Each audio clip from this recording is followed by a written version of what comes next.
democratic rule.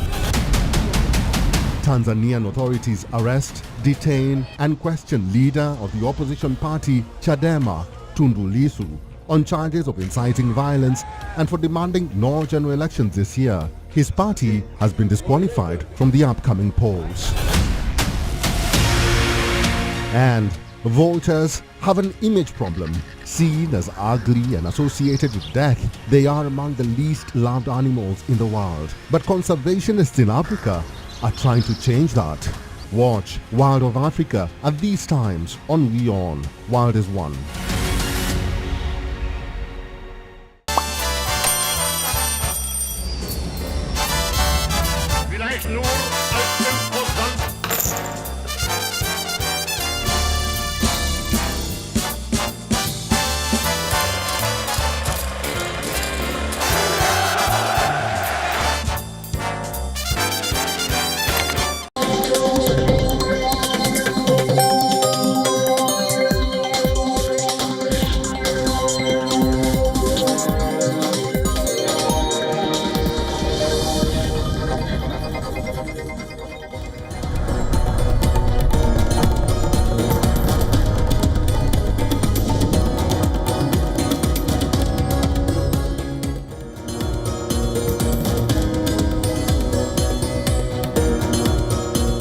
Welcome back to WION World is One. Thank you so much for staying with us. You're watching World DNA with me, Hem Kaur Saroya, and here's what we've lined up for you on the show this morning.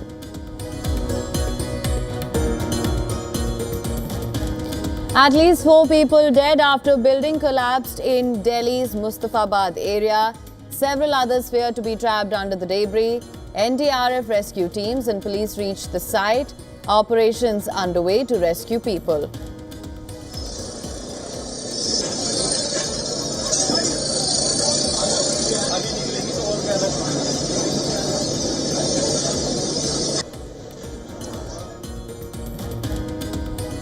Now, if for some reason one of the two parties makes it very difficult, we're just going to say you're foolish, you're fools, you're horrible people, and we're going to just take a pass. US President Donald Trump warns that Washington will take a pass on talks to end the Ukraine war within days unless there is rapid progress from Moscow and Kyiv.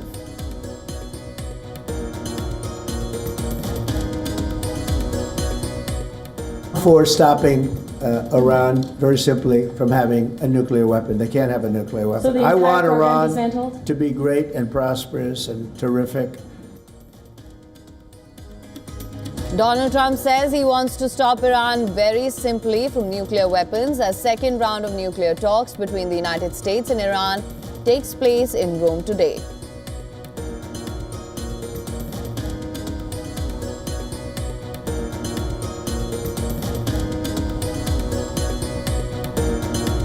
Houthi rebels say US strikes on a Yemeni fuel port killed at least 80 people.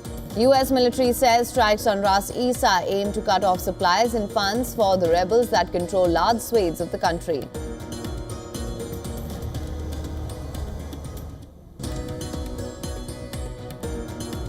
Hezbollah leader Naim Qassem says the militant group will not let anyone disarm it as Washington presses Beirut to compel the Iran-backed movement to hand over its weapons.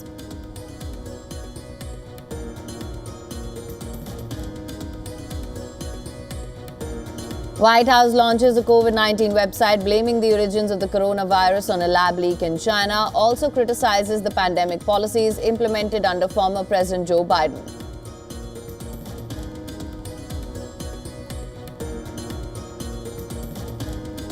Carlos Alcaraz is just 2 wins away from back-to-back titles after reaching the semi-finals of the Barcelona Open. The reigning French Open champion beats 5th seed Alex de Minaur to reach the semi-finals of the ATP 500 event. 6-3.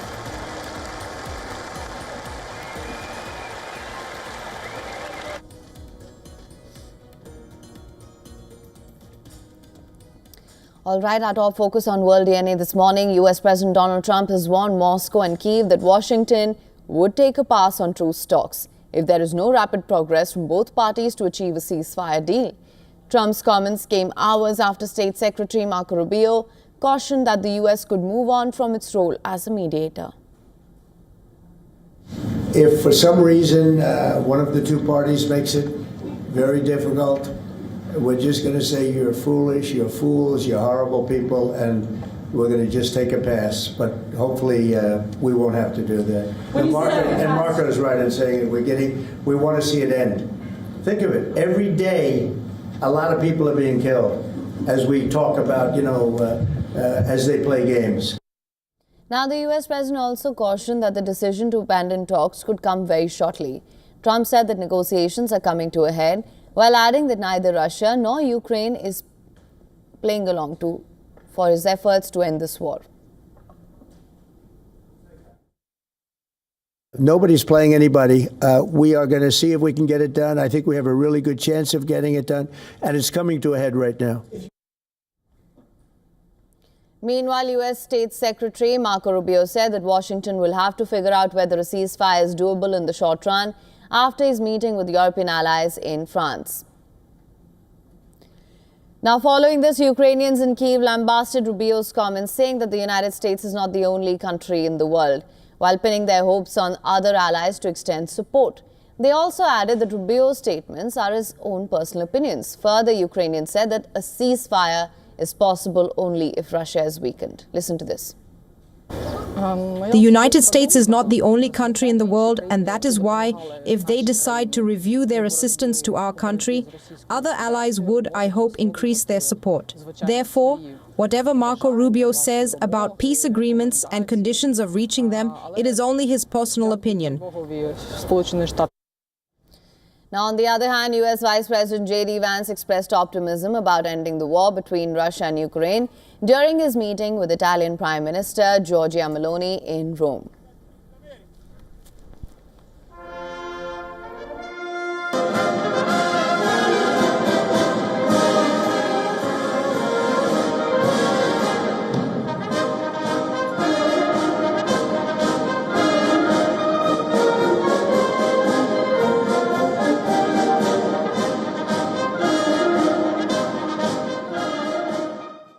We have a couple of important issues to discuss today. I want to update the Prime Minister on some of the negotiations between Russia, Ukraine, and also some of the things that have happened. Even in the past 24 hours, we think we have some interesting things to report on, of course, in private. So these negotiations, I won't prejudge them, but we do feel optimistic that we can hopefully bring this war, this very brutal war, to a close. However, Russia's envoy to the United Nations said that a ceasefire between Moscow and Kyiv looks unrealistic. He also condemned Ukraine of violating the moratorium of striking Russia's energy infrastructure. Furthermore, China has rubbished Ukrainian President Volodymyr Zelensky's accusations that Beijing has been aiding Moscow by supplying deadly weapons. The Chinese Foreign Ministry called these allegations groundless, adding that it opposes political manipulation. In other developments, a Russian court sentenced a 19-year-old female activist to prison for condemning the war between Moscow and Kyiv. The activist Daria Kozyreva was found guilty of discrediting the Russian army after she put up a poster with lines of a Ukrainian verse in a public space. According to reports, Kozyreva has called these accusations one big fabrication while pleading not guilty. The 19-year-old has been handed a prison sentence of 2 years and 8 months. On the battlefront, Russia continued its aggression in Ukraine. In the latest, at least one person has been killed and 112 others have been injured following a Russian airstrike on Ukraine's second-largest city, Kharkiv. Meanwhile, residents in Sumy continue to stay defiant despite Russia launching one of its deadliest assaults in the past week. Locals say they are determined to carry on their normal lives as usual amidst fears of a Russian offensive along the border region. Sumy is my hometown, and I really wouldn't want there to be such ruins here, for people to die. You just continue to work, so this city goes on, despite war, despite the explosions, despite the attacks by Russia. Now, the United States and Iran are set to hold the second round of nuclear talks today. Delegations from both countries will meet in Rome after holding the first round of talks in Oman last weekend. Ahead of the crucial talks, US President Donald Trump has said that he wants to stop Iran very simply from having nuclear weapons. For stopping Iran, very simply, from having a nuclear weapon. They can't have a nuclear weapon. So the I entire want program Iran dismantled? to be great and prosperous and terrific. Now, a day before the crucial talks, Iranian Foreign Minister Abbas Araghchi cast some serious doubts over the intentions of the United States. However, Araghchi added that Iran would participate in the negotiations with full determination to pursue a peaceful resolution. Although we have serious doubts about the intentions and motivations of the American side, in any case, we will participate in tomorrow's negotiations with the seriousness of the Islamic Republic of Iran and full determination. We are fully prepared to pursue a peaceful resolution for Iran's peaceful nuclear program. In a clear indication that Iran wants to avoid a military conflict with the United States, Iranian President Masoud Pezeshkian said Iran is not seeking war with anyone, but is instead trying to resolve regional differences. During a visit to the Health Ministry in Tehran, Pezeshkian accused Israel of terrorism through software, hardware, and social media.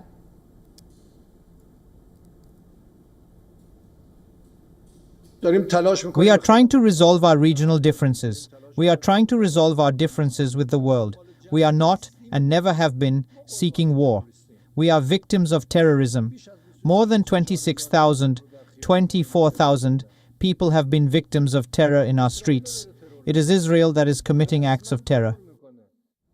Meanwhile, U.S. Secretary of State Marco Rubio has said that European countries need to decide on reimposing sanctions on Iran as it inches closer to possessing a nuclear bomb. Speaking to his European counterparts, Rubio said that UN nuclear watchdog's assessment indicates that Iran is close to a nuclear weapon and thus Europe will have to make a decision on sanctions soon. Israel too reaffirmed its commitment to prevent Iran from obtaining nuclear weapons. In a statement, Defense Minister Israel Katz said that Israel is committed to lead a clear course of action to prevent Iran from getting its hands on a nuclear weapon.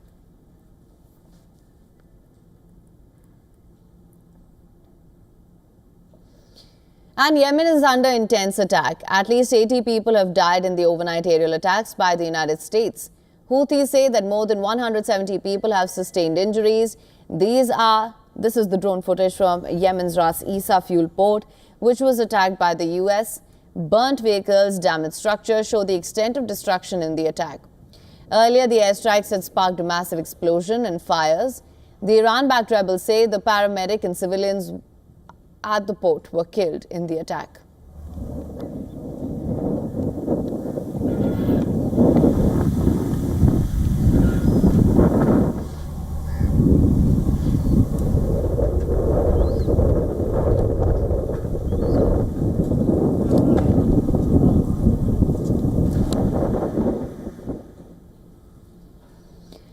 The U.S. Central Command confirmed the strikes but did not acknowledge any casualties. The U.S. military says that the attack on the fuel port is aimed to cut off a source of supplies and funds for the Iran-backed group.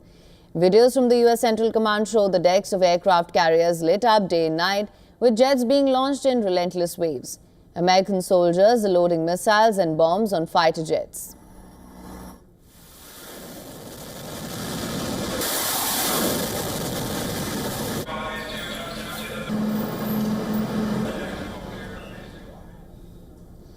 The USS Harry S. Truman and USS Carl Vinson are leading the aerial attack on Yemen. Since March 15th, American jets have been regularly bombing Houthi targets.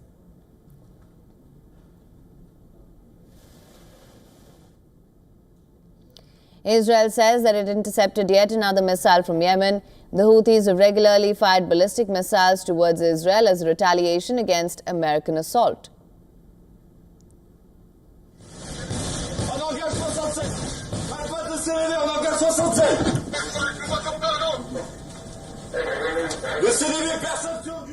The French military released a video of the French frigate in the Red Sea shooting down a drone fired from Yemen. People can be heard shouting military orders in French as explosion and a cloud of smoke is seen in the distance. Since March 18th, when the Israeli military resumed its offensive against Hamas in the Gaza Strip, Yemen's Houthi rebels have launched more than 20 ballistic missiles and several drones at Israel. About half of the missiles fell short of Israel, while others set off sirens in the country before being shot down. Meanwhile, Iran has condemned the U.S. strikes on the Yemeni fuel port as barbaric. Foreign Ministry spokesperson Ismail Bakai described the attack as an aggressive crime and a blatant violation of the UN Charter. Hamas too condemned the strikes, calling it a full-fledged war crime and a gross violation of Yemeni sovereignty.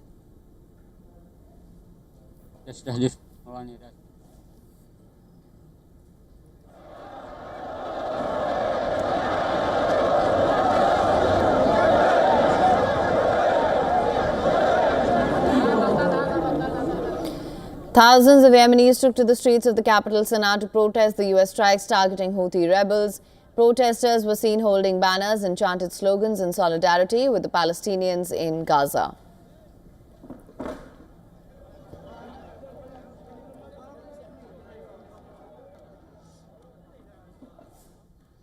Now, Israeli airstrikes hit about 40 targets across the Gaza Strip over the past day after Hamas rejected an Israeli ceasefire offer, saying it fell short of its demand to agree to a full end to the war. Palestinian health authorities said that at least 30 people were killed in the strikes on Friday, adding to more than 1,500 deaths since Israel resumed airstrikes in March.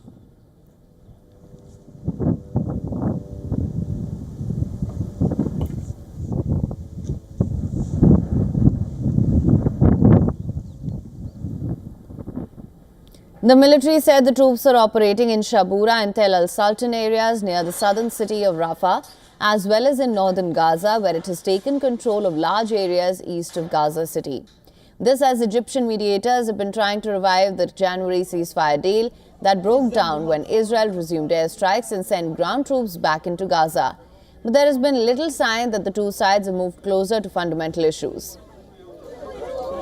In neighboring Lebanon, Israeli airstrikes killed 2 people in the south, with Israel announcing attacks in the same areas targeting Hezbollah militants. An Israeli attack on a car on the Sidon Ghazi road resulted in 1 dead.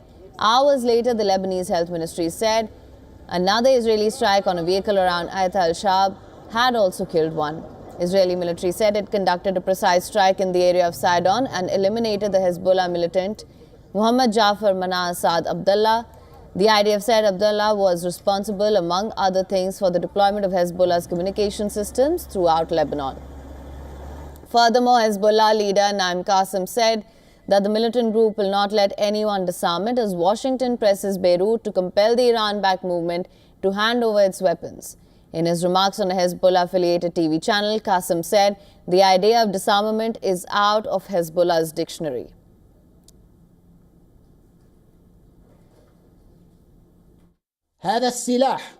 We will not allow anyone to disarm the resistance.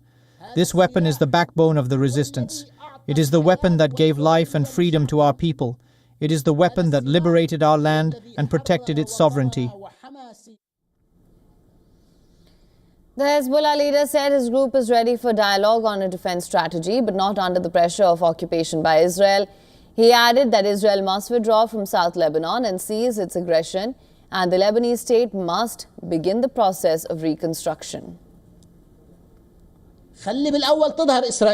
Israel should first withdraw and halt its attacks, including flying in the airspace, as this would be an important step toward initiating discussions on the defense strategy.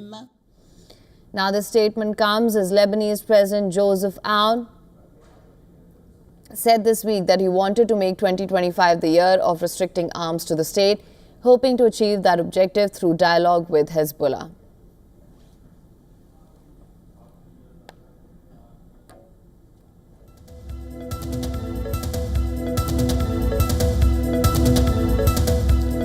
All right, before we move on any further, just breaking news that's coming in from India. A 4-story residential building collapsed in Delhi's Mustafabad, leading to the death of at least 4 people.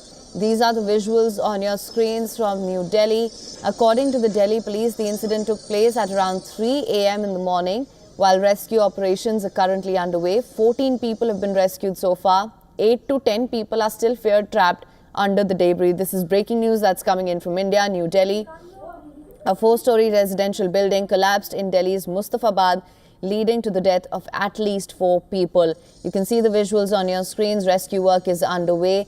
The rescue workers are trying to pull people out of the rubble. According to the Delhi police, the incident took place at around 3 a.m. in the morning. Rescue operations are currently underway, as you can see right now. 14 people so far have been rescued. About 8 to 10 more people are still feared trapped under the debris. This incident took place around 3 a.m. this morning. This is the breaking news that's coming from New Delhi.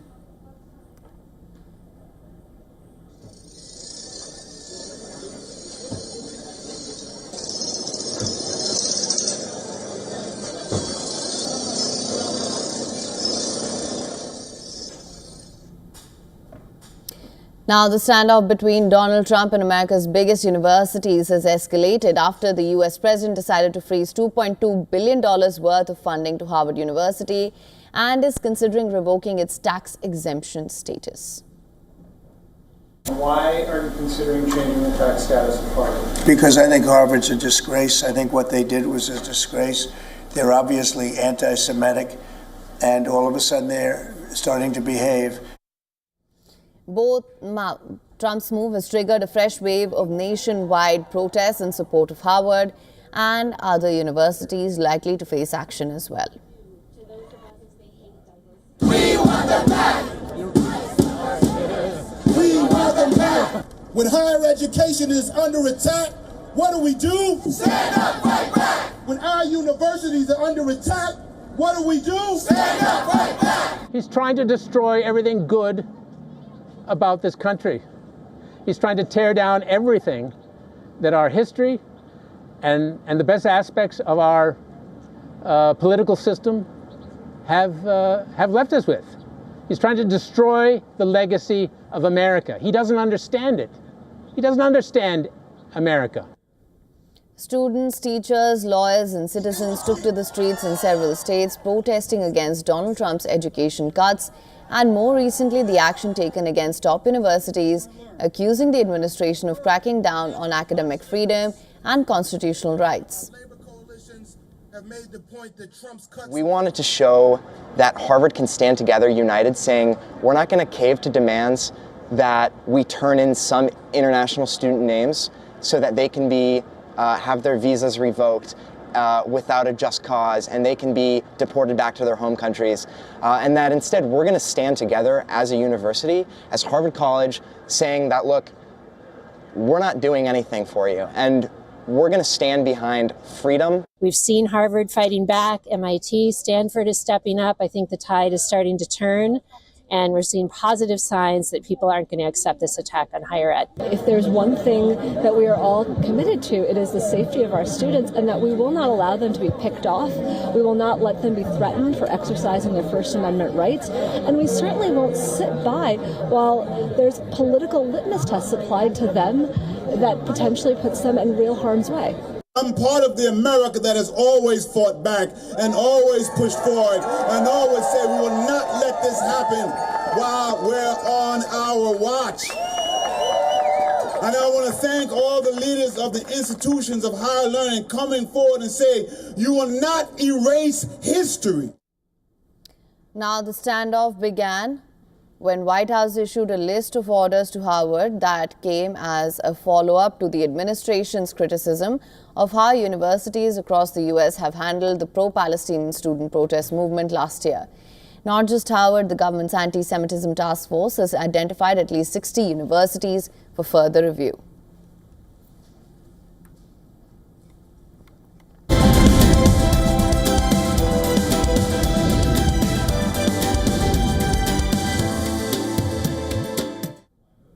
And Indian stock market staged a strong recovery in the past week. India is one of the first major markets in the world to reverse losses from Trump's Liberation Day.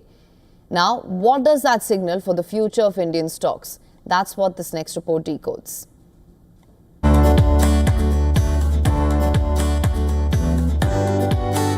India's stock markets are showing remarkable resilience in the face of global volatility, becoming the first major market to fully recover from losses triggered by US President Donald Trump's tariff announcement on April 2nd. The NSE Nifty 50 surged as much as 2.4% earlier this week, breaching its April 2nd closing level and sending a strong signal to global investors. This rally, fueled by optimism around domestic economic stability and favorable technical indicators, comes as other Asian markets remain subdued. A key driver of investor confidence has been India's position as a domestic consumption-driven economy, relatively shielded from global trade disruptions.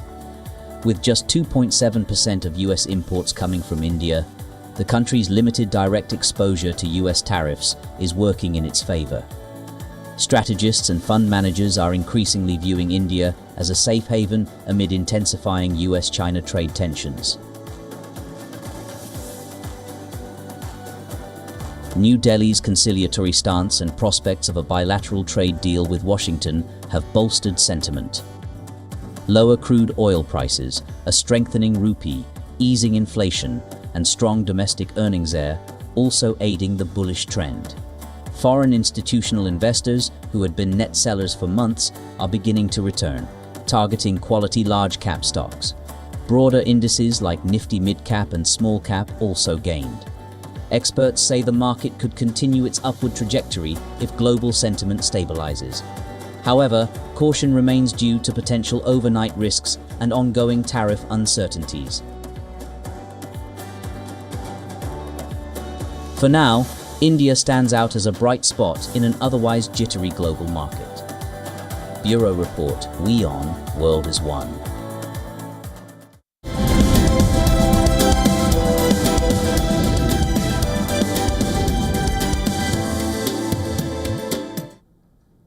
Now, Carlos Alcaraz has stayed on course for back-to-back titles by reaching the semi-finals of the Barcelona Open. The reigning French Open champion beat fifth seed Alex de Minaur in straight sets to reach the semi-finals of the ATP 500 event. World number 2 Alcaraz won the Monte Carlo Masters title last week and is now chasing his third title in Barcelona. The informed Spaniard showed his clay court credentials against world number 1. It was an extremely close affair in the first set, and it was only a break in the 12th game that allowed Alcaraz to take the opener. The second saw the scores level 2-2, but top seed Alcaraz broke the Australian in the 5th game to take control. He held to his serve to seal a 7-5, 6-3 win in around an hour and 39 minutes. Four-time Grand Slam champion Alcaraz has now won 8 matches in a row, and up next for him is 7th seed Arthur Fils. The Frenchman reached the last 4 after his opponent Stefanos Tsitsipas retired during the quarterfinal.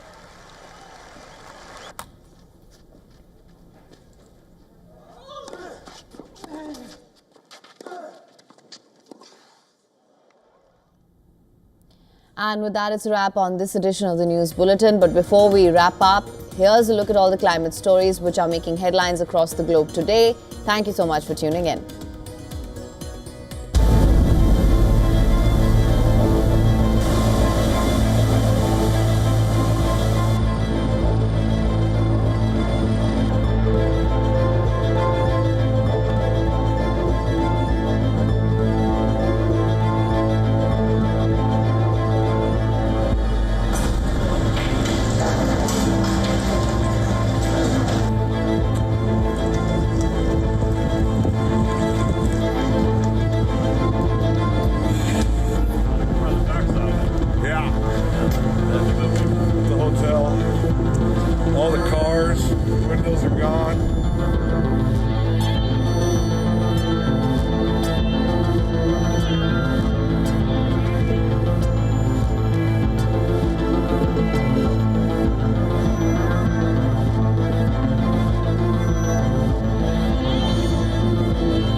Oligui Nguema, elected with absolute majority in Gabon's presidential election.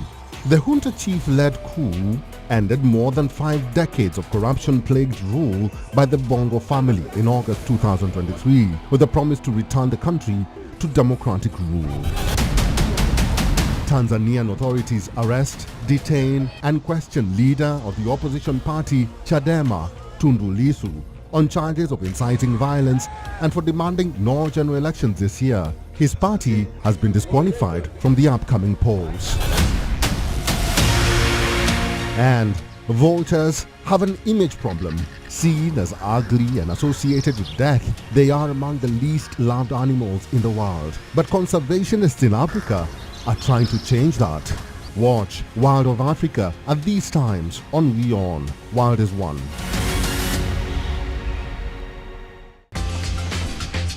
On Wings this week, top destinations in India to beat the heat when temperatures soar. And colorful festivals across India. Our city in focus this week is Cape Town, a top culinary destination. Also on the show is the exhilarating water festival Songkran in Thailand. Only on WION. World is One. This week on Tech It Out, we show you smart glasses built specifically for blind people. We also tell you how artificial intelligence is helping detect oil spills. And we take you on a tour of an exhibition dedicated completely to AI. This and more on WION World is One at these times.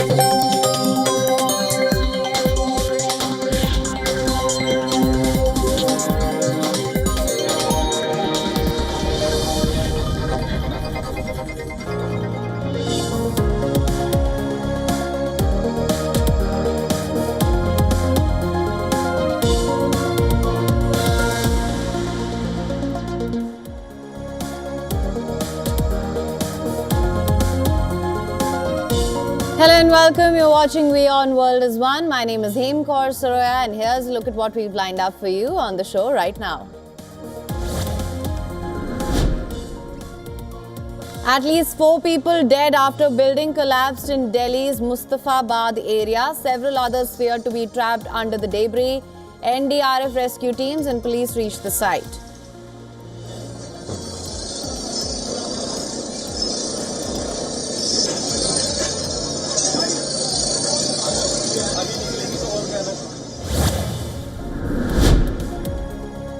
Pentagon says the US will roughly have the number of troops it has deployed in Syria to less than 1,000 in the coming months. Washington said that the troops in Syria for years as part of the international efforts against the Islamic State are to be halved.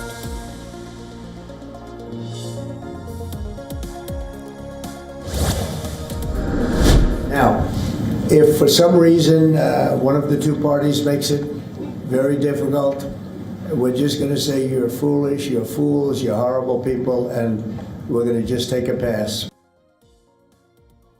US President Donald Trump warns that Washington will take a pass on talks to end the war within days in Ukraine unless there's rapid progress from Moscow and Kyiv.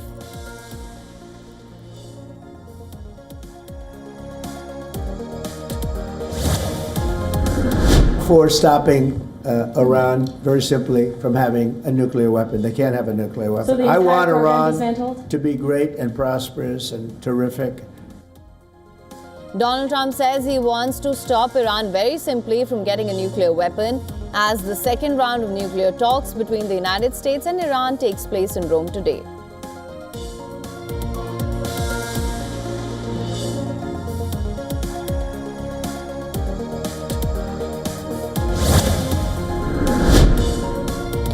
Houthi rebels say US strikes on a Yemeni fuel port killed at least 80 people. US military says strikes on Ras Isa aim to cut off supplies and funds for the rebels that control large swathes of the country.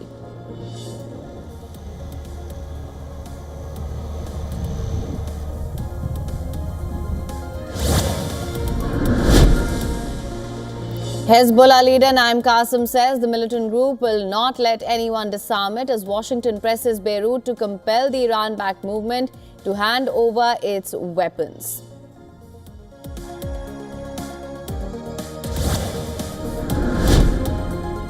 White House launches a COVID-19 website blaming the origins of the coronavirus on a lab leak in China. Also criticizes the pandemic policies implemented under former President Joe Biden.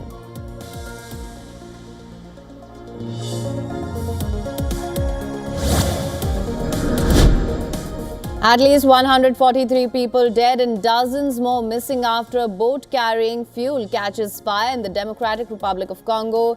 Hundreds of passengers were crowded onto a boat when a blast caused by cooking fire ignited the blaze.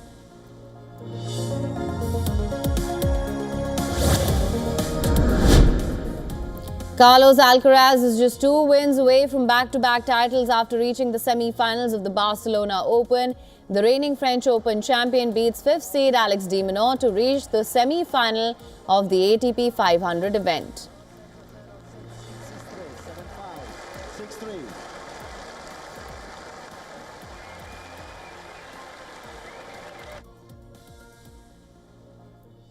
Now, the United States and Iran are set to hold the second round of nuclear talks today.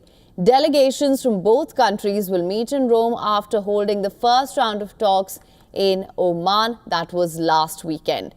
Ahead of the crucial talks, US President Donald Trump has said that he wants to stop Iran very simply from having nuclear weapons. For stopping Iran, very simply, from having a nuclear weapon. They can't have a nuclear weapon. So the I entire want program Iran dismantled? to be great and prosperous and terrific. A day before the crucial talks, Iranian Foreign Minister Abbas Araghchi cast some serious doubt over the intention of the United States. However, Araghchi added that Iran would participate in the negotiations with full determination to pursue a peaceful resolution. Although we have serious doubts about the intentions and motivations of the American side, in any case, we will participate in tomorrow's negotiations with the seriousness of the Islamic Republic of Iran and full determination. We are fully prepared to pursue a peaceful resolution for Iran's peaceful nuclear program. In a clear indication that Iran wants to avoid a military conflict with the US, Iranian President Masoud Pezeshkian said that Iran is not seeking war with anyone, but is instead trying to resolve regional differences. During a visit to the Health Ministry in Tehran, Pezeshkian accused Israel of terrorism through software, hardware and social media. We are trying to resolve our regional differences. We are trying to resolve our differences with the world. We are not and never have been